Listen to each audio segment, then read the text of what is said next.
Hey, Women for the Culture, it's Camille Davis, Montage PR here, and I have a special edition for you tonight. So I'm not sure if you guys are familiar with one of my platforms. It's called Meet the Media. You can follow me at Meet the Media right here on Instagram. And basically what I do there is go behind the scenes. I take you in the newsrooms. I take you in the planning rooms to the news desk, and I show you the people behind the scenes in the news world, in the news industry. So it can be your typical anchor, your broadcaster, but it's also producers, segment producers, showrunners, writers, editors, VPs, etc. I want to give you guys the behind the scenes of the people who make the news happen, particularly women and women of color. So that's why I'm doing a special edition on Women for the Culture tonight, to introduce you guys to Meet the Media, and I also want to introduce you to a multimedia journalist, Oniqua Higgins. Looks like she is live with us now, so I'm going to put her on and to this special edition.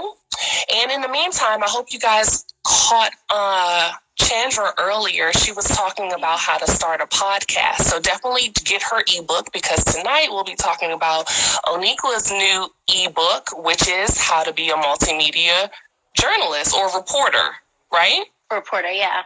Yeah, thank you for joining us. Thank you. It's such an honor. So can you please introduce yourself, tell everybody who you are, where you're from, where you work? And I have to just start by saying we are, because... No way, you're a Nittany Lion? I swear, I'm not going to tell you when I graduated, but I just had to say that. Wow, my face just lit up. I love when I meet other conspirators. I love it. Thank you. Give us the background. Yeah. So my name is Higgins, Oniqua Higgins, whichever one you guys prefer. I'm from Brooklyn, New York. I was at MMJ upstate New York in Syracuse, New York. I kind of worked my way through a few newsrooms up there. So I started in New York City, then I went to Albany, then I went to Syracuse. Now I'm back here in New York City, and I'm a multimedia reporter, focusing on entertainment and lifestyle. So I've been freelancing with a few different companies here doing that. That's awesome. So with your new ebook, are you telling people they don't have to go the traditional route and they don't have to go to undergrad and get a degree in communications? Do you have the keys or what? Yeah, so with the new book, it's kind of like universal. So I didn't even mention going to college, because, in this field, yeah, a degree is useful, but a lot of things that you're doing in the field, you don't learn in school. You're learning from experience. So I'm kind of giving people like the tips that they need to get that first, like their foot in the door or that first job opportunity. Because I know for me, and especially a woman of color, it was a little bit different. And people who I reached out to, some advice that they would give me wouldn't be necessarily help for me. What worked for them didn't really work for me, especially being a woman of color. So I had to find other ways to like navigate to get that first job position. So we talked about in the book, like reels. What do you need on your reel? What are they looking for? Your resume, how to tailor your resume for different positions, even reaching out and networking. That's like the key thing for, getting a job opportunity. Yeah. Don't even worry about the degree. Networking, who you know, that's really what's going to get you that job opportunity. So we kind of touched on a little bit of all of that throughout the ebook. That's interesting. So can you give us a little detail about exactly what you had to go through and why you don't want other aspiring journalists to have to go through those pitfalls? So my very first job, I worked at New York One News, and kind of ironically how I got it through networking. Actually, I had to in college do like a project where you would go visit like your hometown newsroom while you're on like spring break. And I ended up like asking them, hey, can I come? And they let me come and shadow like a producer that day. I met like all the anchors and stuff. And the person it was like a news director, assignment manager kind of. And I shadowed her for the day. So she looked over my stuff. She said, your stuff is really good. Stay in contact with me when you graduate. So I ended up getting a job offer, but somehow, you know how job offers go, like something went wrong and the offer declined, rescinded. And it's about 4 months post-grad, and I'm like getting depressed, like I had an offer, don't know what happened. So I actually reached back out to her, and she put me in contact with the right people. And that was the first job in the industry. Wow. And then from there, yeah, it was just so ironic how it all happened just from that one network and staying in contact with her. And then from there, when I first started working at New York One News, I let them know that I wanted to be in front of the camera. And of course, in this industry, you have to start off behind the scenes. That's just how it goes. So while I was there, I would work really hard, be excellent at the job that I'm doing so that they can give me other opportunities and consider me for other roles. So that's how that played out. When an on-air position opened up, they were like, hey, it's your chance. You got to move upstate, but that's what you're going to have to do if you want to be in this industry. And I took it and ran with it. That's awesome. It's great that it's a great industry for growth, if you're looking to really, move up and move up quickly. So that's also amazing that you were willing to, put in your dues as well. You understood what it took to be in the place that you wanted to be. Right. And that's kind of what I explained. There's going, especially if you want to do entertainment, let's say, just as a niche, there's so much you're gonna have to work for free and freelance and intern for a little bit. And it's not to shy away from it. Like, I know everybody wants what they deserve, but just starting out and getting your feet wet, those are just some sacrifices that you'll have to make in order to get that role on camera, that job on camera that you want. So I kind of spoke on that. Like, don't be embarrassed and don't feel like you might be too good to do it, because it's just the way that the industry goes. And don't think of it as working for free. Think of it more so as a beneficial relationship. Yeah, I'm working for free, but I'm getting something in return from it. I'm getting that experience. I'm getting to use that on my resume. So I took that in key and hand a lot, just thinking wise, going from position to position. Yeah, I'm working, I'm doing all this, I'm working all these hours, but in return, I was getting something out of it that I needed. So I always made sure to do that, especially as a woman of color. We got to work 10 times harder already. So putting in that extra work, that was fine, because I'm able to move myself into another position a year from now. So what's going on right now is just temporary. It's not the end result. Yeah, I'm glad that you mentioned that you can't just, get a job and start as an anchor in a number one market, straight out of college. So do you touch on, starting in a lower market, just like you said, you touched on working your way up, from behind the scenes? Yep, I mentioned that. I shared like a little small anecdote. So when I worked in Albany, I got my first job. When I worked in Albany, I wasn't full-time on air. They just gave me I was like an MMJ news assistant. So they would give me little positions, little packages to do sometimes to go on air, but I wasn't like a full-time reporter. So then I'm like, okay, my time is up here. I did all the work. I learned every role in the newsroom, from producing to the control rooms. I'm like, okay, I'm ready to get full-time on air. And I got my first job opportunity in Nebraska. And I'm like, Nebraska? All the way in. And I'm like, I was considering it for so long. So I kind of touched on that. Like, you're going to get opportunities in the middle of nowhere, and it's either you're going to pack up and move and take that opportunity. I mean, same with me going upstate. It's about, 6-7 hours away. Or are you going to try to get something in the market you're in? A lot of times the markets that we're coming from, inner city, we're not automatically going to work in that market on air, especially maybe behind the scenes, but you have to move into a small market. I kind of touched on that, being the only Black person in the market, people getting confused with the other Black reporters, the competition, so many things. You're not having anyone to relate to you, just finding that niche in that group, in that community. For me, when I was upstate, I kind of joined like makeup groups for women of color, hair groups for women of color. And that's how I met people outside of work that looked like me, that I can hang out with and relate to. So that was helpful. Yeah. Did you find that it was easy or difficult being able to share stories that were personal to you in those markets? A little bit of both, because once I started interacting with the other Black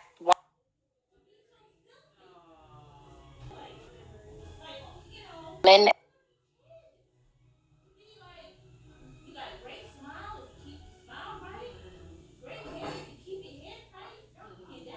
and the community, I've gotten so many good tips for stories. So, for example, I had broke a story that no other station had about these military families living with mold. And the only way I got it was because I was amongst all these Black people in the army and soldiers Wow. and families.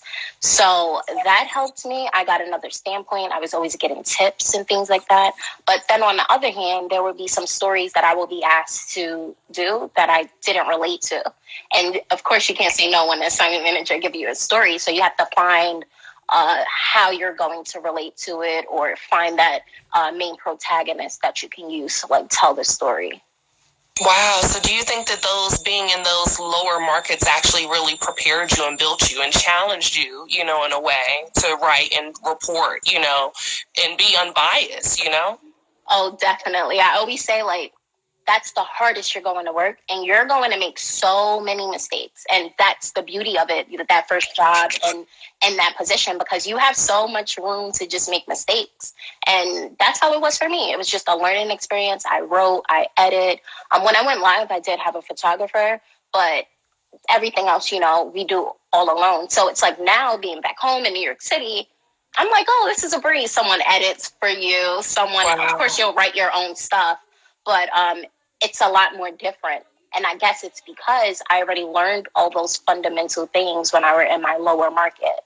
So now it's a bit breezier, but the breaking news and things that happen out here far beyond what we do in smaller markets. Right. I'm glad you mentioned the editing piece, and I was wondering if that was something that's in your ebook as well that I need to get. But how much or do you need to know on your own? If you're starting out, you're doing this by yourself, do you need to know to edit? What do you suggest that, are some of the tools that people need to be able to use if they want to get into those positions? So I didn't mention editing too much because I kind of mentioned editing with reels, how to put a reel together, your slate page, your small stand-up montages. But in our field, you don't need to be a spectacular edit. You just need to cut things the right way and put it in order. So I kind of figured that linear editing was kind of basic. That's a basic skill that you'll just learn and you'll get quicker with. Now, when it comes to special pieces and things like that, that's something that you'll learn to do. But personally, me coming into the field, I learned editing in school. That's the thing. So putting together a package, I kind of already knew how to do all of that, which kind of gave me a little bit of an advantage.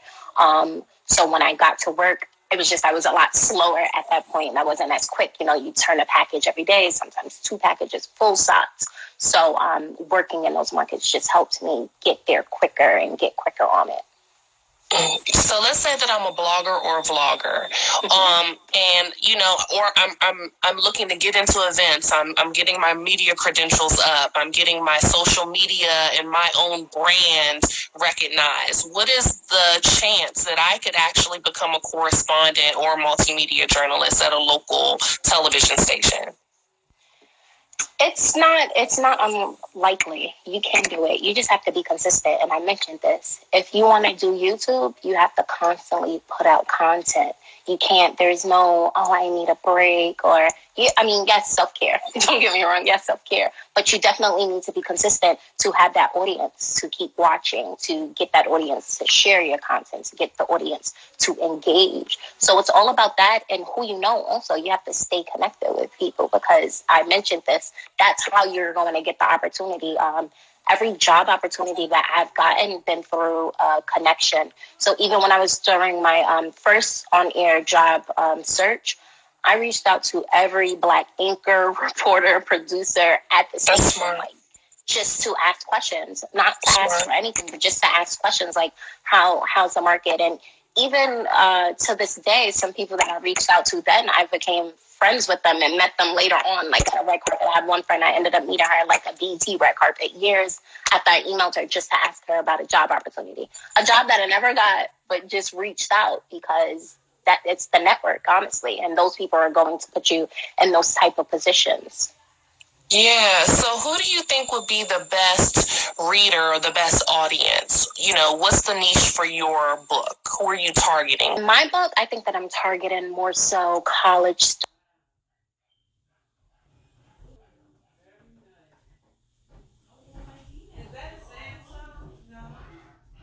students or high school students or fresh college graduates. So I kind of made it a little bit generic where, because I know that there are a few college students that I've talked to who personally, they've never done an internship, they haven't done anything with media, but of course they want to know how to get their start. And it's a little bit difficult when you're not majoring in communications or broadcast journalism. Where do you start? So at the beginning, I kind of gave that route for people who have never done anything in media, what you need to do, as in joining local organizations like NYNABG or Media Women Connect or NAMAC, things like that.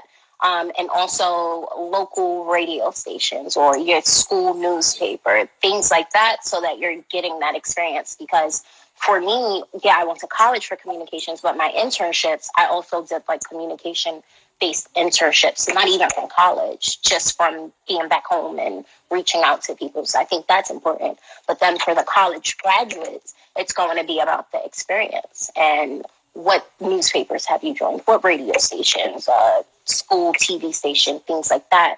So it's like for the college graduates, once you graduated, you already have all the skills that you need. You just need to know how to go about getting that opportunity. And that's the emails. I gave like sample emails that you can send out. That's making sure your reel is a standard reel, putting your best clips at the front and not leaving room for a news director to think, because when they're watching you, that first 10 seconds, that's what's going to capture them. And if you don't capture them and reel them in with that first 10 seconds, then they don't know what's left. So they're going to stop watching. So just tools like that I've given for like college graduates who have some skills already. Yeah, those are great tips. I just want to mention, if you guys have any questions, please comment below and feel free to ask while we have her at our, disposal right here. Please let everyone know how much the ebook is, where they can find it while they're writing their questions below. Yeah, of course. So you can find the link for my ebook. It's oniquahiggins.com, and there'll be a shop tab on there, and you can purchase it there. And it's $20. Have pages of tips, tools. I've given email examples, ways to format your reels, your resume, tailoring your resume, and you can purchase it there. Wow, so it's really like a interactive workbook, not just a read, but it's really having people go step by step with you. Right. So I started it off with like how to start, how to even start. You think you want to be on TV? How do you go from there? Then we went into like internships and my AirPod fell out. Internships and like fellowships and job offers. We also went into like reels, resumes. I'm trying to think what else we went into. I have it all laid out for me here. Oh, the type of skills that you need, things like that. I also left my contact information and things for people who need, I guess, an extra push. And it's gotten a lot of good feedback so far, so it's exciting. That's awesome. We have a question from Danita Chantel. Can you shed some light about how creatives can stay busy during the pandemic? That's another question I was going to ask you. Why did you decide to release this now? Was it particularly, were you being strategic with this release? Yeah, I was. So originally, I wanted to do a school tour and go. I just graduated in December with my master's in digital media. So that's I'm trying to do a lot more digital things and not focus solely on broadcast. That's why I left my job upstate, came back to New York City.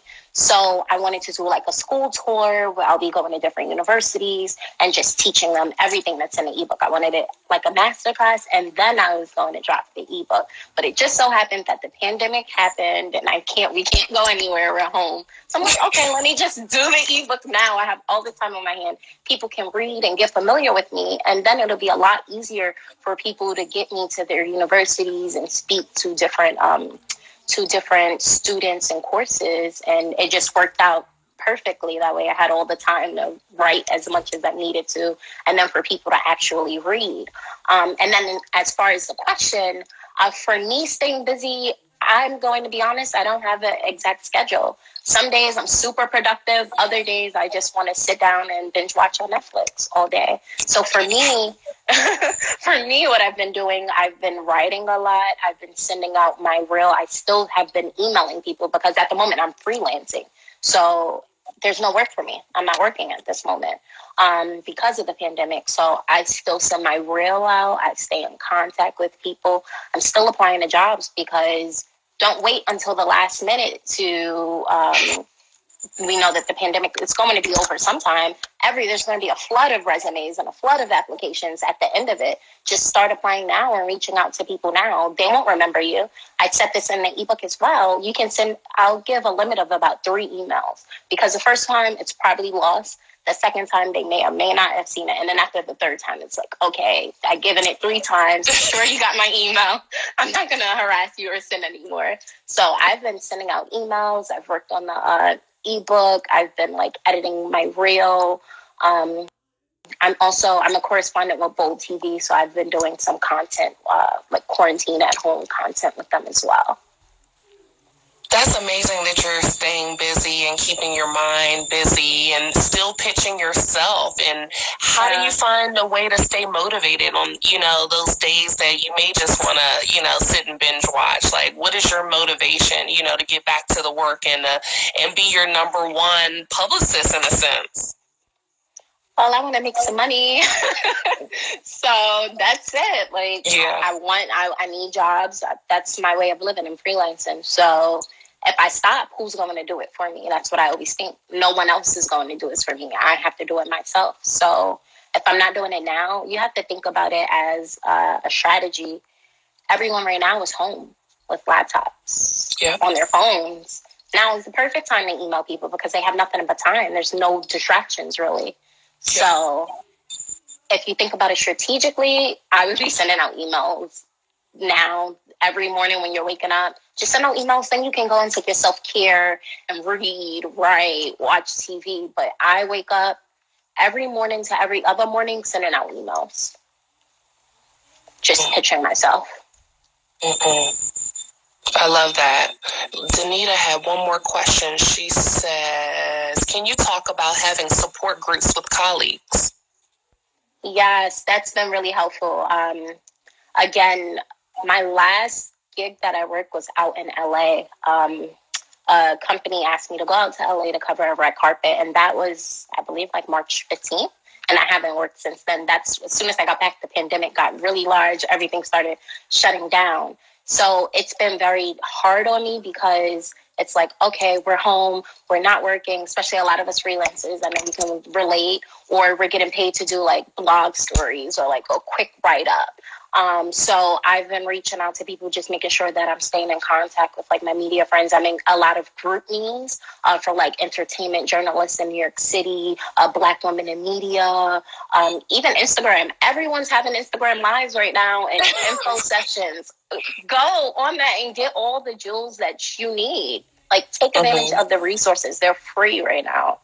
Everyone has access to a laptop, a computer, their cell phones. Like, now's the time to do it.